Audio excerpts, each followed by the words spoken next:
Hey you guys, I'm down here on the river fishing. This is about my third take trying to make you guys this video.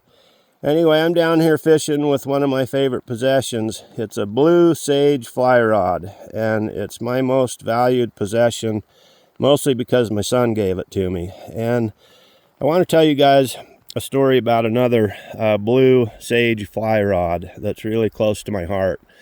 So about 30 years ago, guys, I was in southeast Alaska out of Sitka, and I was guiding, and the king salmon were coming in, and we had set up a permanent base camp, and we were having some new clients, and we called them guests. We didn't call them clients. So we had some guests coming in, and it was tradition for us guides to go up and meet the guests at dinner time.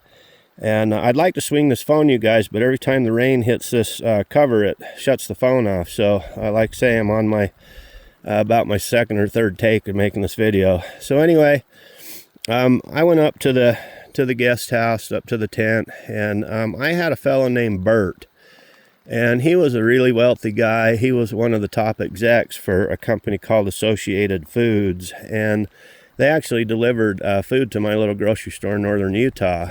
And Bert had a lot of inner issues. Bert was obese, and he was probably close to 600 pounds.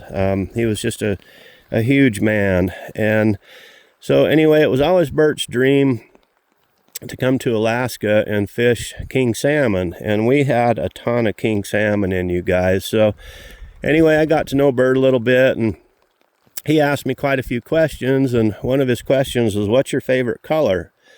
And I told him my favorite color is Bear Lake blue. I says they call it the Caribbean of the West because of how beautiful blue the water is. And anyway, I didn't think much of it.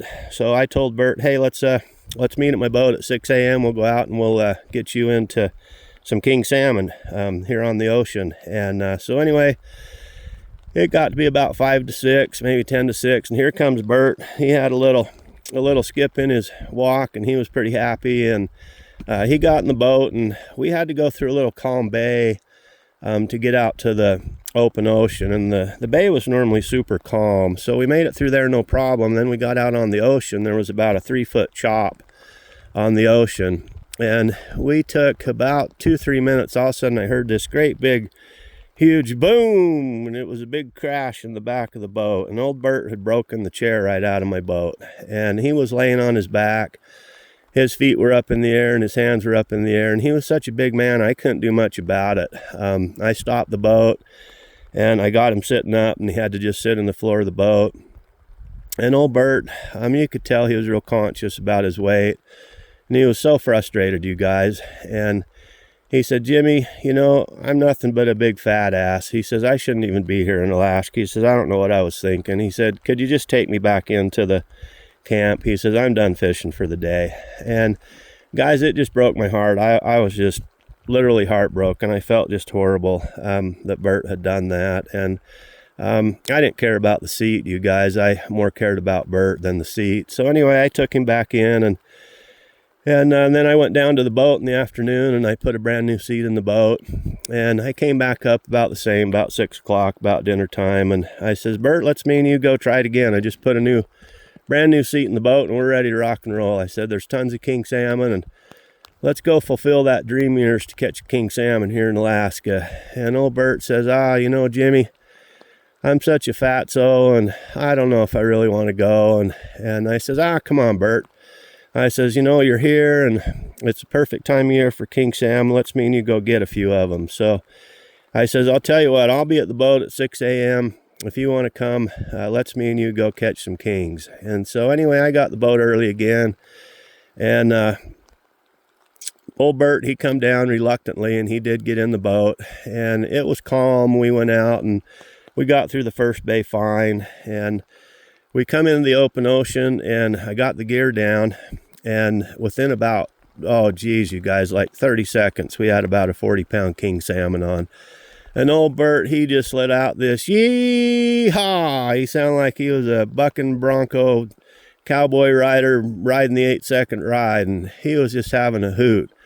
And all of a sudden I hear the same thing, you guys. I hear this boom, crash, bang, and there's old Bert When he fell backwards, he'd broken his fishing pole, and he'd broke the line and lost the king salmon.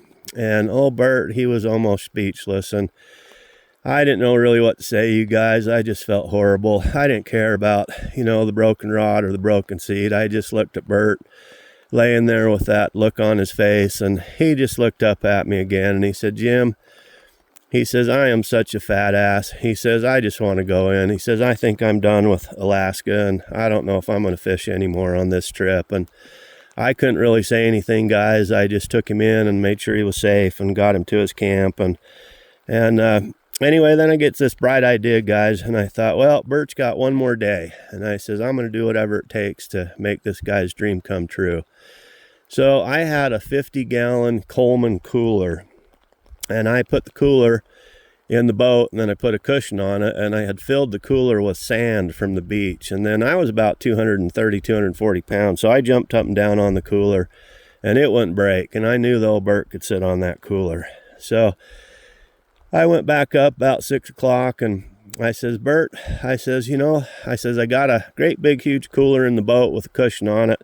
I jumped up and down on it, and I know it's not going to break, and there's a ton of king salmon. I says, let's me and you go out and catch us a king salmon tomorrow. And he says, Jimmy, he says, I'm just a big fat ass, and I don't think I'm going to go anymore. I made my mind up. And you guys, this is totally out of my character. I normally never, ever talk back to a client, or anybody for that matter. But I looked old Bert in the eye, and I says, Bert, you know what? You are a fat ass, and I'm a skinny ass. And who really cares? I says, you know what? We're in Alaska. This is your dream. Let's me and you go make it happen. And I says, I'll make you a deal, Bert. I says, if you don't want to go, I'll be at the boat at 6 a.m. If you don't show by 10 after 6, I'll assume that you're done fishing. But I'll tell you what, Bert, I would love more than anything in this world to go out with you and catch you a king salmon. I said, so let's take your fat ass and my skinny ass, and let's get in that boat, and you sit on that cooler, and let's go catch us a king. So I'll be darned, about 3 minutes before 6, I had about given up on Bert. And then about 2 minutes before 6, here he comes. So we go out there, and within about 2 minutes, old Bert's hooked up on about a 40-pound king. And he is a hooping and hollering and just having the most wonderful time of his life. And Bert ended up catching 14 king salmon that day. Several of them over 40 pounds, you guys. And Bert was just, it was really weird because we were coming in and Bert was so solemn.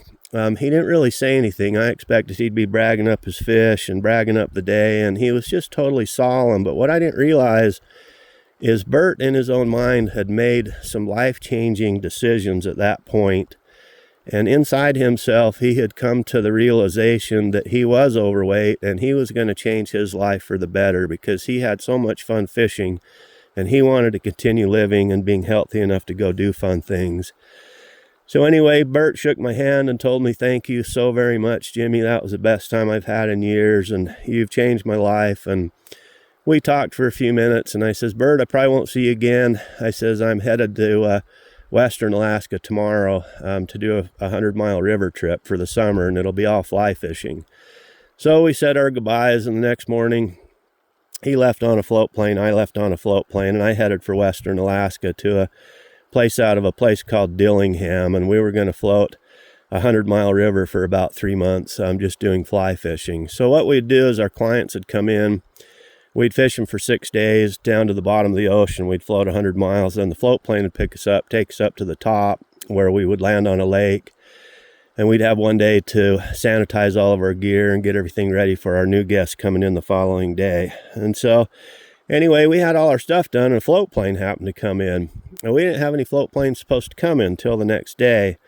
So I'll be darned, this float plane pilot, he gets off this plane and he's got a 4-foot-long package and he says, is there a Jimmy Stone here? And I says, yep, I'm him. And he gives me this package and I undo this package and I'll be darned, you guys, I pulled out a 9-foot fly rod Sage, identical to this one almost, and it was wrapped in Bear Lake blue string. It was the most beautiful fly rod, and on the side it said Sage Jimmy Stone Special, and there was a little note with it that says, Jimmy, you changed my life. He said, since I've seen you last, I've dropped 60 pounds and I'm going to drop another 200. He says, and I've decided that life's worth living. And after you called me a fat ass and made me realize that I am a little bit overweight, maybe not a fat ass, Jimmy, but yeah, I'm a little overweight, and I've changed my life for the better.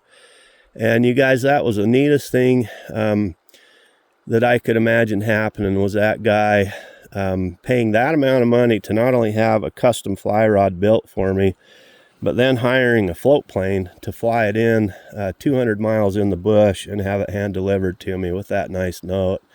And I fished with that fly rod for about 30 years, you guys, and I fished it to where I pretty much wore it out.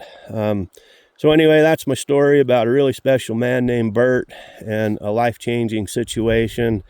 And sometimes you have to come to the realization that you need to change your ways, you guys. And it's like me today. I really didn't want to drive all the way up here and hike my butt out on this river. But you know what?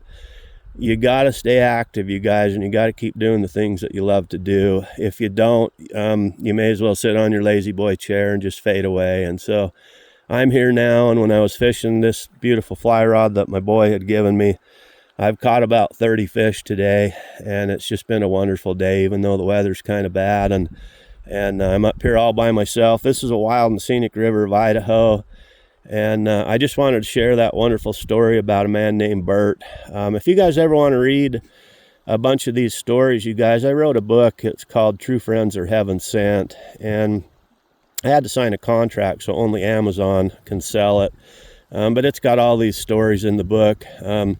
Might be a fun one if you want to read some of them.